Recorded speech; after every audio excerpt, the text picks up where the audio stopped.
a Bruna de Los Santos, doutoranda aqui do Instituto de Letras na área de Psicolinguística. Trabalho sob a orientação do professor doutor Biratã Alves e desde o mestrado eu desenvolvo uma pesquisa aqui no Labico sobre um fenômeno chamado atrito linguístico. O que é o atrito linguístico? Bom, assim como os meus colegas, eu trabalho com bilinguismo. Especificamente, por ser professora de espanhol, eu investigo brasileiros aprendendo espanhol como segunda língua. Dentro da minha área, eu trabalho com acústica, com desenvolvimento de sons em segunda língua. O atrito linguístico são mudanças que ocorrem nos sons, na produção de sons da primeira língua, ou seja, do português, por causa do aprendizado do espanhol como segunda língua. Eu vou dar um exemplo para vocês. No caso da palavra café, os brasileiros, a gente diz café com essa abertura vocálica, e no espanhol a gente tem café mais fechado, porque a gente não tem essa abertura vocálica no sistema vocálico do espanhol. Acontece que os brasileiros, conforme vão adquirindo esses padrões de sons da L2 do espanhol, eles vão mudando também a fala, os padrões acústicos no português, na língua materna. Isso nos mostra que no cérebro bilíngue a gente não tem uma caixinha para L1 e uma caixinha para L2, mas que as duas línguas elas estão em contato e interagindo constantemente, ocasionando então essas mudanças que chamamos de atrito linguístico. Bom, isso é um pouquinho da minha pesquisa, fica o meu convite para vocês assistirem os próximos vídeos do Labico, mas também dar uma olhadinha nos materiais dos outros laboratórios de pesquisa. Bom evento! Oi, gente, tudo bem? Eu me chamo Aline Rosso, eu sou doutoranda na URGS, na linha de pesquisa da psicolinguística. A minha orientadora é a professora Ana Fontes e eu estou indo para o 3º ano do meu doutorado, né? Então já passando da metade, me encaminhando para o final. E o meu objeto de pesquisa, de maneira geral, é leitura. Mas vocês vão se perguntar, bom, mas leitura é uma coisa tão grande, cabe tanta coisa dentro? Então eu vou explicar um pouquinho mais sobre os desdobramentos da minha pesquisa. Eu trabalho atualmente com leitura bilíngue, ou seja, como é que o nosso cérebro, a nossa mente, ela dá conta de ler quando a gente fala duas línguas? Será que quando eu estou lendo em inglês, por exemplo, o meu português ele fica desligado ou ele fica ligado? Será que ele atrapalha ou ele ajuda quando a gente está lendo em uma outra língua? Isso é muito interessante da gente saber. Outra coisa, ainda um pouquinho mais para dentro, outra coisa que eu pesquiso são estratégias de leitura. As estratégias de leitura são muito importantes, especialmente para vocês que são estudantes, que estão na escola e que agora vão também trazer para a faculdade e para os cursos que vocês vão fazer no futuro. Estratégias de leitura são ferramentas muito importantes para a gente aprender a compreender melhor os textos. Por exemplo, vocês já se pegaram num texto em inglês que vocês não entenderam muito e vocês às vezes acabaram desistindo dele, desanimando porque vocês não entenderam? As estratégias de leitura funcionam aí, porque elas nos ajudam a não desistir de um texto e tentar compreendê-lo melhor. A gente pode, por exemplo, antes de pegar o nosso texto, dar uma olhadinha nele antes e ver se tem título, se tem subtítulo, se tem figuras e tentar adivinhar o conteúdo daquele texto. Eu posso levantar hipóteses sobre esse texto e depois confirmar essas minhas hipóteses ou não. Eu posso ver se tem palavras parecidas com o português, que são as que a gente chama de palavras cognatas, né? Eu posso pegar aquele trechinho que eu não entendi muito bem e ler em voz alta, né? Então existe uma infinidade, várias estratégias de leitura que nos ajudam a entender melhor os textos. Então eu estou estudando estratégias de leitura na compreensão de textos em língua estrangeira. E isso também é muito legal. Espero que vocês tenham gostado da minha pesquisa, que acompanhem um pouco mais, né, dos trabalhos do nosso laboratório de bilinguismo e cognição, o Labico, e curtam também as pesquisas dos nossos outros colegas. Um forte abraço, se cuidem! Oi, meu nome é Aline Passos, eu sou estudante de mestrado na URGS, na Letras, na área da psicolinguística. Eu sou orientanda da professora doutora Ana Fontes. No meu mestrado, eu estudo a coativação de línguas, no caso, a ativação de português e inglês em bilíngues. Como eu estudo essa ativação? Através da criação de memórias falsas. E essas memórias falsas são criadas através de listagem de palavras, tanto em português quanto em inglês. Também buscamos investigar se a proficiência da segunda língua, no caso o inglês, influencia na coativação das línguas. Isso é o que eu trabalho, mas dentro do programa de pós-graduação da URGS tem várias outras opções, tanto em linguística quanto em literatura. Então é interessante investigar o que se gosta para poder saber o que escolher. Então, bom evento e boa sorte!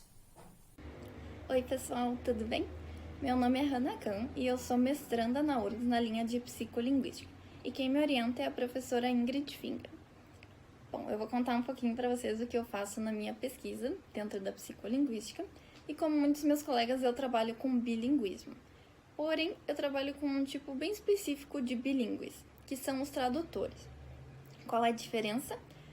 Os bilíngues usam a língua, as duas línguas ou mais línguas que eles conhecem no dia a dia, em situações diferentes. Para uma situação pode usar só uma, para outra pode usar outra língua. Enquanto os tradutores usam as duas línguas que eles conhecem e dominam para um mesmo contexto, que no caso seria os textos que eles trabalham, que eles traduzem de uma língua para outra. E o que eu procuro investigar é se os textos desses tradutores têm uma complexidade maior do que os de outros bilíngues. Vocês que estão na escola já devem ter passado por vários tipos de texto.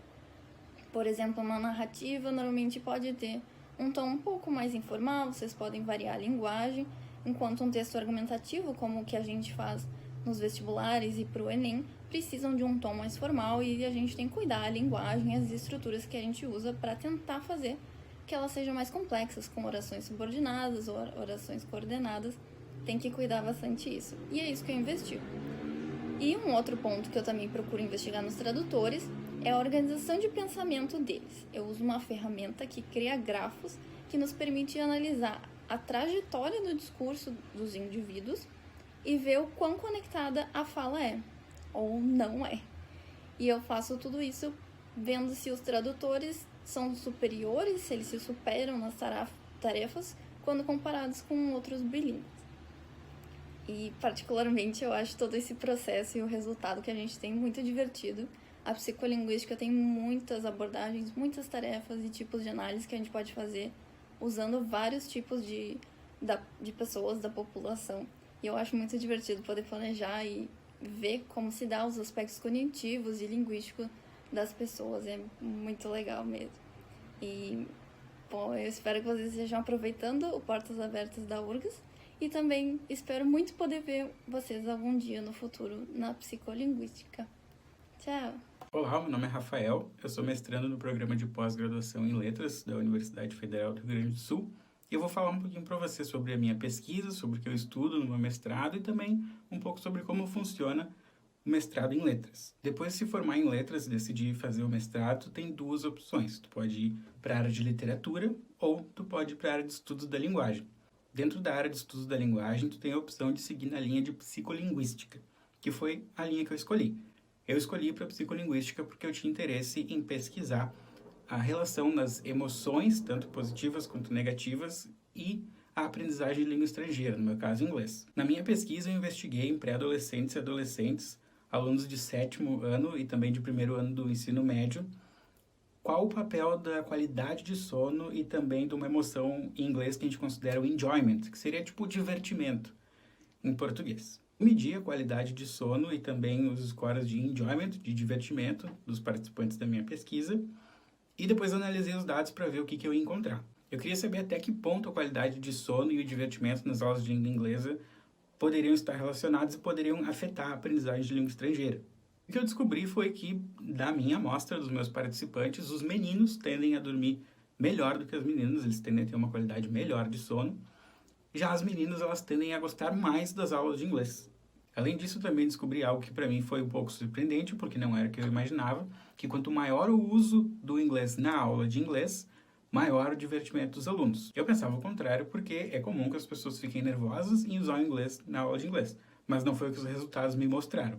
Tem muito mais coisas, muito mais detalhes sobre a minha pesquisa, mas resumidamente foi isso que eu fiz. se tu tem interesse pela área de ensino de inglês, se tu quer investigar sobre emoções ou sobre outros aspectos que podem ser envolvidos em bilinguismo, talvez a psicolinguística seja uma boa área para ti.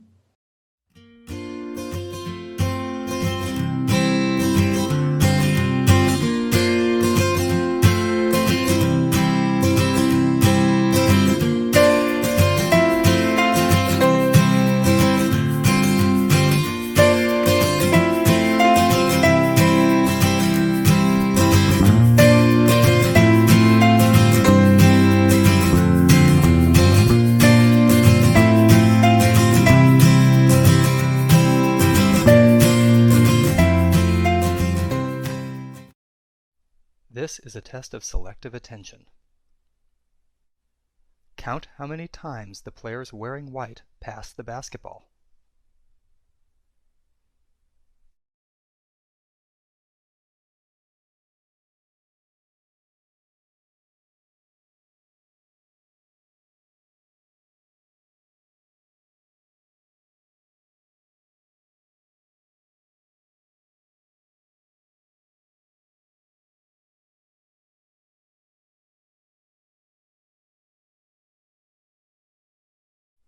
How many passes did you count? The correct answer is 15 passes. But did you see the gorilla?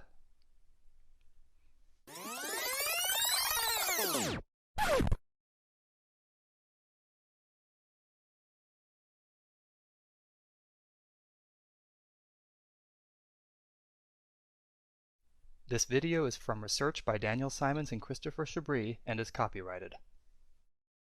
It is available for use in talks, training, and teaching on DVDs from VisCog Productions. Learn more at theinvisiblegorilla.com.